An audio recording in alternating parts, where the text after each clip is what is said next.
do you think physical books are just here to stay forever? And obviously, I'm not the expert in the space, hence I'm curious. It's a great question.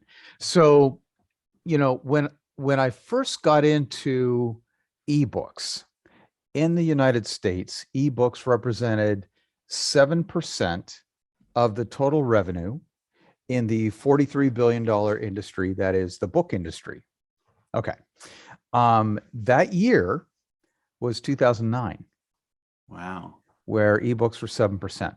Fast forward to today, what do you guess that percentage would be? Are ebooks 10%?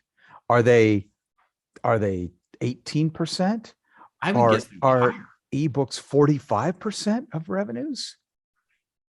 I mean, it's a great question, but here's the answer.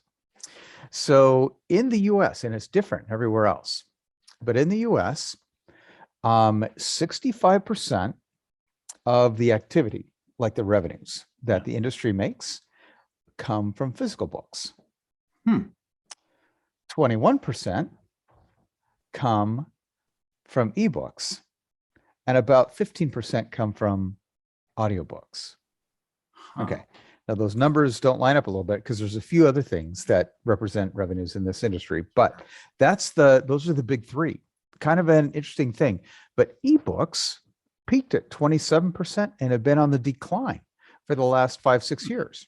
Because here's the deal, people prefer the off-screen experience when they're in the mood to read.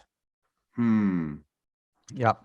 Yeah, And interesting. Would you say that some of that has been impacted because of the shutdowns and those things over the last 2 years? Have you seen a direct impact or more just a general trend? it's a counterintuitive thing. So one would have thought that every bookstore in North America and every bookstore worldwide closed for about a year due to the pandemic. So one would expect that the ebook thing would explode during the pandemic times with all the bookstores being closed, but it was just the opposite. The book business took an uptick, a significant uptick during COVID, and people started reading physical books. So they were ordering the physical books. Now that leads to another interesting question. Where did they buy those physical books if every bookstore in North America was closed? I think the first thing that comes to mind is Amazon. The obvious answer equals Amazon.